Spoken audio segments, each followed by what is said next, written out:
In this video, we are going to discuss magnetic properties of transition metal compounds. As we know that transition metal compounds are those compounds which have incomplete filling of d electron, or we can say partially filled d electron. Partially filled d electron means that they have unpaired electrons. Due to the presence of unpaired electron, they have the property of unpaired electron, which we refer to as paramagnetism. So, what are paramagnetic substances? The substances which are attracted by magnetic field are called paramagnetic substances, and this character arises due to the presence of unpaired electron in the atomic orbitals. ਪੈਰਾਮੈਗਨੈਟਿਕ character ਕਿਹਨੂੰ ਕਵਾਂਗੇ ਅਸੀਂ, ਕਿਉਂਕਿ ਇਹਨਾਂ ਦੇ ਆਰਬਿਟਲਸ ਦੇ ਵਿੱਚ ਅਨਪੇਅਰਡ electron ਹੋਣਗੇ। ਉਹ ਅਨਪੇਅਰਡ ਇਲੈਕਟ੍ਰੋਨ ਦੀ ਵਜ੍ਹਾ ਕਰਕੇ ਹੀ ਇਹ ਮੈਗਨੈਟਿਕ ਫੀਲਡ, ਜਿਹਨੂੰ ਅਸੀਂ ਨੌਰਥ ਸਾਊਥ ਫੀਲਡ ਕਰਕੇ ਜਾਣਦੇ ਹਾਂ, ਉਹਦੇ ਵੱਲ ਅਟਰੈਕਟ ਹੋਣਗੇ। सो पैरामैग्नेटिक सब्सटेंसेस क्या होंगे? Paramagnetic substances have unpaired electron in d orbitals. और सिमिलरली डायामैग्नेटिक क्या होंगे? Diamagnetic substances have fully filled electron in d orbitals। और ਜਿਹੜੇ डायामैग्नेटिक substances होंगे repelled होंगे by the magnetic field। repelled क्यों होंगे? due to the presence of fully filled electrons in their d orbitals। so ਇਹ ਜਿਹੜਾ ਚਾਰਟ ਤੁਹਾਨੂੰ ਨਜ਼ਰ ਆ ਰਿਹਾ, this is all about unpaired electron and their magnetic movement. Scandium ते जब 3 पॉजिटिव चार्ज होएगा उदों दी इलैक्ट्रॉनिक कन्फिगरेशन क्या होएगी? 3d0। तो उहदे कोल किन्ने अनपेयर्ड इलैक्ट्रॉन होणगे? 0। तो उस हिसाब नाल जदों असीं मैगनैटिक मूवमेंट काउंट करांगे ते भी 0 आएगी। इत्थे मैगनैटिक मूवमेंट काउंट करन दा एक फॉर्मूला है। मैगनैटिक मूवमेंट बेसिकली जिहड़ी है बोहर मैग्नीटोन दे विच मैजर कीती जांदी है। सो बोहर मैग्नीटोन क्या है?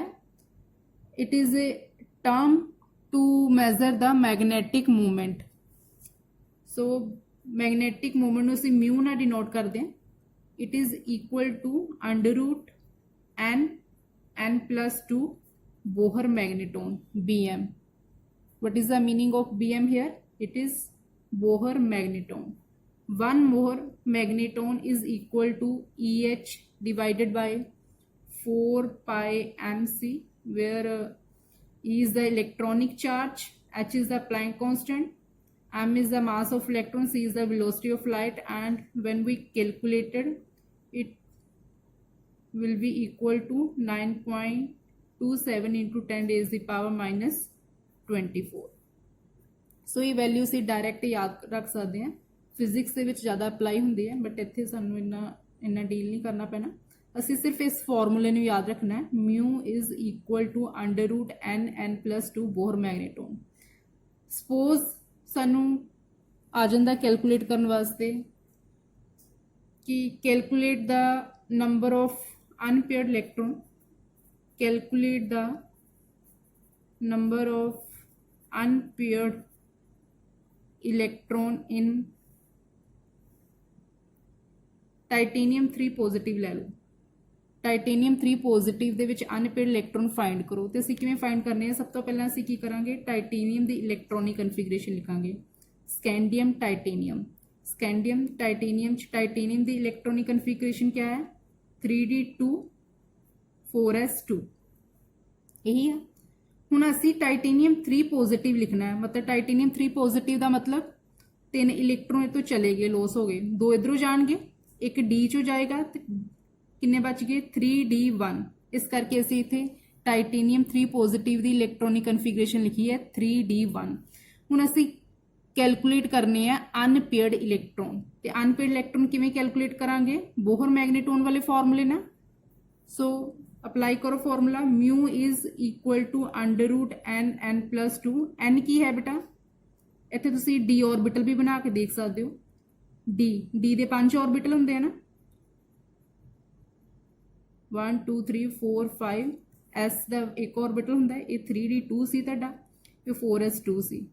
हुण जदों असीं दो इलैक्ट्रॉन 3d, पहला ये लिख लो, टाइटेनियम दे डी विच कितने इलैक्ट्रॉन सी 2, एस विच 2। जदों असीं टाइटेनियम 3 पॉजिटिव दी इलैक्ट्रॉनिक कन्फिगरेशन लिखनी है तो दो इधरों गए, एस चो चले गए, एस खाली हो गया, और एक डी चो चला गया, तो डी विच कितने रह गए, एक रह गया। हुण देखो अनपेयर्ड इलैक्ट्रॉन, देखो इन्हां विच नहीं देखने असीं अनपेयर्ड इलैक्ट्रॉन, जिहड़े ऑर्बिटल खाली नहीं उन्हां विच नहीं देखने, जिथे इलैक्ट्रॉन फिल्ड है उत्थे ही असीं अनपेयर्ड इलैक्ट्रॉन देखने हैं। हुण देखो इत्थे एक इलैक्ट्रॉन है, एक इलैक्ट्रॉन होर आ सकदा सी, क्योंकि एक ऑर्बिटल च असीं 2 इलैक्ट्रॉन की फिलिंग कर सकते हैं, ठीक है। सो एक इलैक्ट्रॉन इत्थे अनपेयर्ड है, सो एन की वैल्यू क्या होगी, n is equal to 1। N की वैल्यू 1 होगी, पुट कर दो इस फॉर्मूले च, 1 1 प्लस 2। सो इत्थे टाइटेनियम 3 पॉजिटिव च अनपेयर्ड इलैक्ट्रॉन किन्ने आए, 1। सो जो असीं इनू सॉल्व करांगे, 2 ते 1 3, ते अंडर रूट 3 का अंडर रूट लियांगे, it becomes equal to 1.73। So इस तरीके नाल असीं किसी भी ट्रांजिशन मैटल कंपाउंड की मैगनैटिक मूवमेंट जिहड़ी है वो फाइंड कर सकते हैं। सो मैगनैटिक मूवमेंट फाइंड करने का फॉर्मूला ये है, mu is equal to under root n n plus two B M, यानी कि बोहर मैगनेटोन। बोहर मैगनेटोन एक टर्म है जिहड़ी मैगनैटिक मूवमेंट नू मैजर करती है। सो इस तरीके नाल असीं किसी भी क्वेश्चन नू सॉल्व कर सकते हैं। जिस तरह इत्थे क्वेश्चन है, out of Fe2 positive and Fe3 positive which is more paramagnetic and why. Fe2 positive नूं असीं फेरस बोलते हैं, Fe3 पॉजिटिव नूं फेरिक बोलते हैं। फेरस ते फेरिक दे विचों किहड़ा ज़्यादा पैरामैगनैटिक है तो क्यों, ठीक है, इनू एक्सप्लेन करना है। एक चीज़ असीं अपने माइंड 'च याद रखनी है, जिन्ने ज़्यादा अनपेयर्ड इलैक्ट्रॉन होणगे, greater the number of unpaired electron, greater will be the paramagnetic character, greater will be the paramagnetic character. उन्ना कोई भी कंपाउंड पैरामैग्नेटिक होएगा जिन्ने उहदे विच अनपेयर्ड इलैक्ट्रॉन ज़्यादा होणगे। हुण असीं इस क्वेश्चन नूं सॉल्व कर लैंदे हां। पहला तो आयरन की इलैक्ट्रॉनिक कन्फिगरेशन लिखो। आयरन की इलैक्ट्रॉनिक कन्फिगरेशन क्या होंदी है, 3d6 4s2। डी दे विच कितने इलैक्ट्रॉन ने, 6, 1 2 3 4 5 6, और एस दे विच कितने इलैक्ट्रॉन ने, 2। यह है आयरन की इलैक्ट्रॉनिक कन्फिगरेशन जदों ते कोई भी चार्ज नहीं इंदर ग्राउंड स्टेट। जदों असीं Fe2 पॉजिटिवली देखना है, Fe2 पॉजिटिव का मतलब फेरसली 2 इलैक्ट्रॉन चले जाएंगे, लॉस करवा देंगे 2 इलैक्ट्रॉन। सब तो पहला तो एस टू जाएंगे, एस टू चले गए तो डी की इलैक्ट्रॉनिक कन्फिगरेशन क्या होगी, 1 2 3 4 5 ते 6। ते अनपेयर्ड इलैक्ट्रॉन किन्ने हो गए, चेक करो, एक इत्थे आ सकता, एक इत्थे, इत्थे, एन की वैल्यू कितनी होगी, 4। अनपेयर्ड इलैक्ट्रॉन किन्ने हो गए, 4।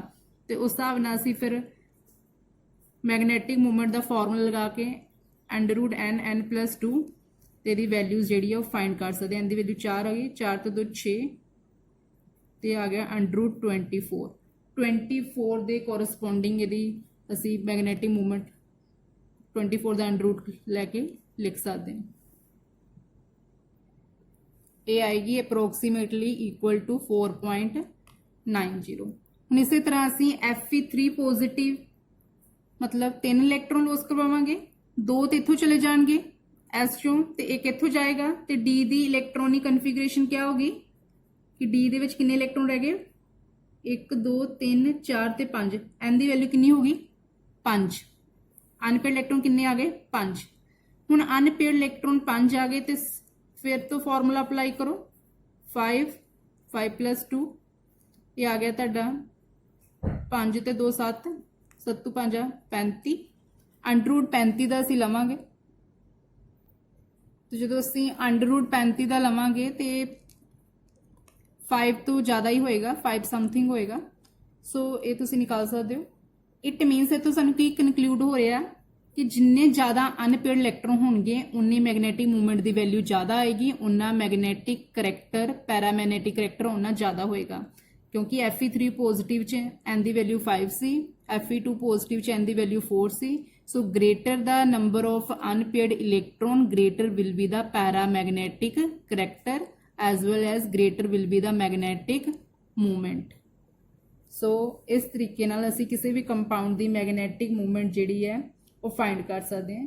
ਕੁਐਸਚਨਸ ਤੁਹਾਨੂੰ ਐਵੇਂ ਵੀ ਆ ਸਕਦੇ ਹੈ, ਕੈਲਕੂਲੇਟ ਦਾ unpaired electron in divalent ion as well as in trivalent ion when the atomic number is 25।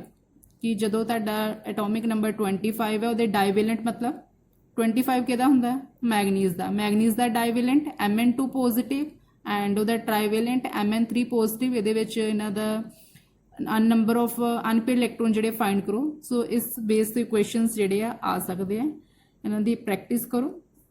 Thank you for watching this video. Please like and subscribe my channel. Thank you.